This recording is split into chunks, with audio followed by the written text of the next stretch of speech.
My stepmom gave away my PS4, so I rented out her house while she was on her honeymoon. My hag of a stepmom gave away my PlayStation 4 while I was away in college, so I rent out her house while she was on her honeymoon with her newest husband.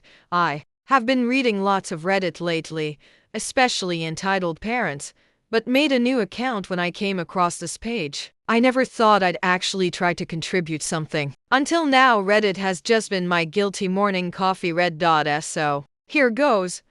I'm an only son. My mom died of ovarian cancer at only 55 5 years ago. It broke my dad's heart. They had been together since college and were the same age, with my dad being a month older. I'm 22, and I'm about to graduate college with my degree in chemistry when the main events start to occur. I went to college on a full-ride scholarship. This is important later.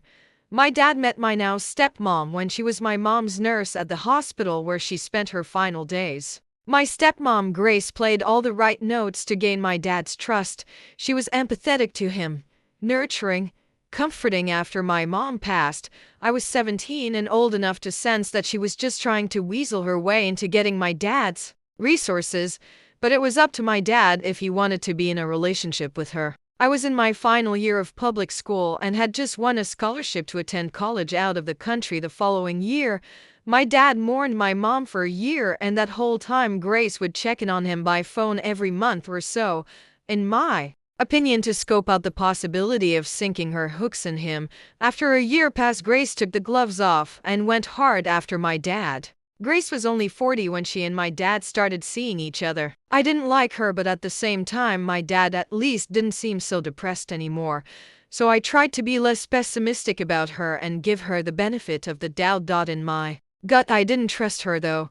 But we are Scandinavian, and at least in my family, the son does not tell his father what to do or even offer any opinion. Grace is from the Czech Republic, if you're wondering. My father was a very successful banker during his career and amassed quite a portfolio of wealth. I'll spare you the details. But after 6 months of dating, Grace and my father are married. My dad never really got over my mom though. And he was getting weaker and weaker even though he was only 57. Since his health was fading, he called me to him and asked me point blank, "Boy, what do you need to set you up in this life?" I told him I don't need anything. I'm a man and can take care of myself. But what are you even talking about, Dad?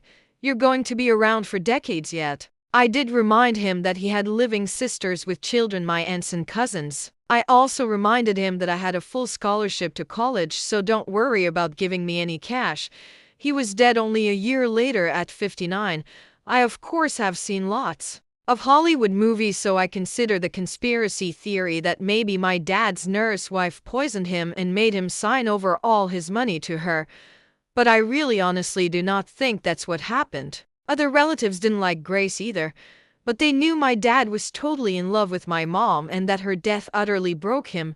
Well, long story short, my dad bequeathed his 5-bedroom house to me even though I wasn't expecting it and didn't ask for it. He gave a small endowment to each of his sisters and their children.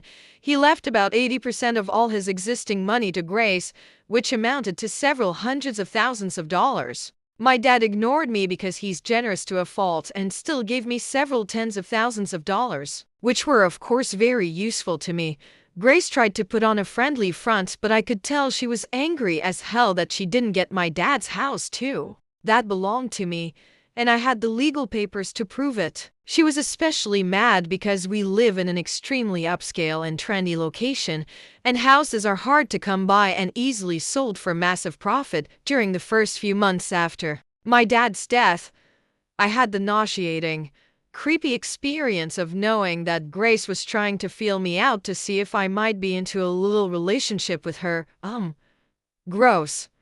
She still stayed at the house though, because over the last 3 years, she had gotten used to living there and acting like she owned it. And even though I officially owned it, I was always away at college and only visited my dad's old house once every couple of months, and even then it wasn't to see Grace, but to see my cousins who lived just a few miles away. I downplayed the fact that it was really my house, and over the months I think Grace gradually forgot that she really had no legal right to the house. She probably believed that sooner or later, because I never asked her for any of the hundreds of thousands of my dad's dollars that she now had, that I was somehow independently wealthy and would just give up my house to her.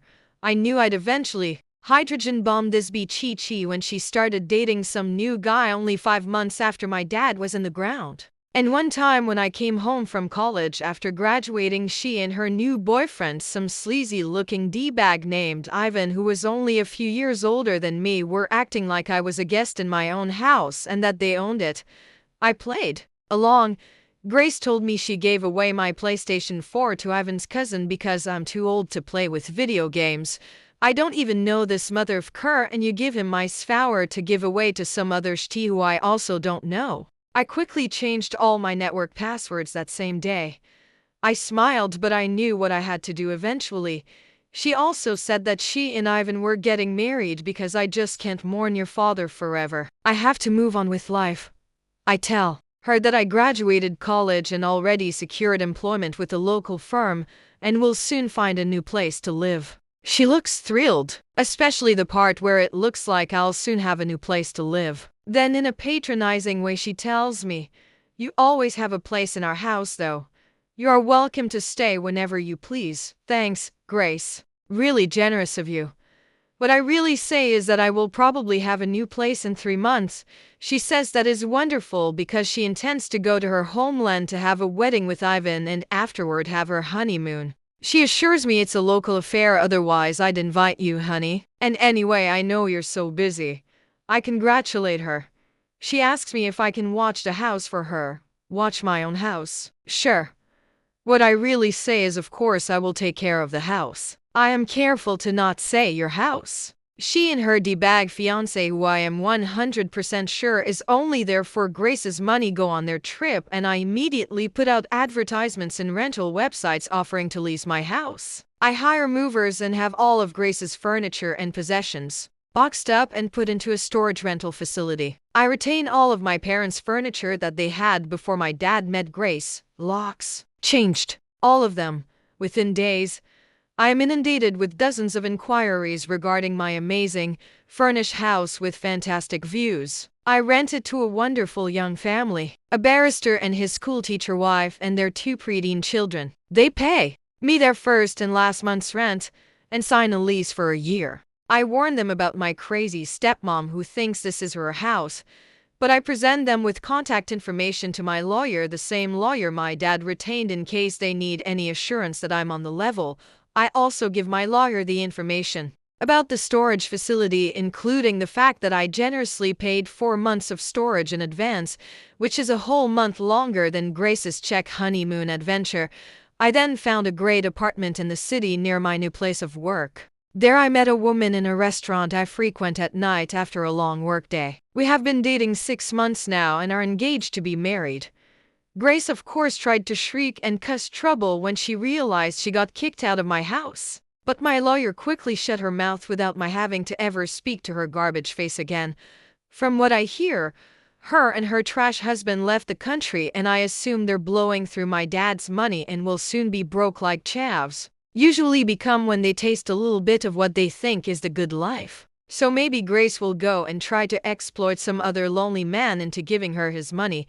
Speaking of money, the house that I rent out is generating so much money that I not only am able to help pay for my cousin's college, but I moved into a larger apartment of my own together with my fiancé. I love my job, but really, I could survive solely on renting my dad's old house, and to think, if Grace had only been cooler and nicer, I might have let her stay at the house, just to be a good sport. And definitely if she stayed the hell out of my room.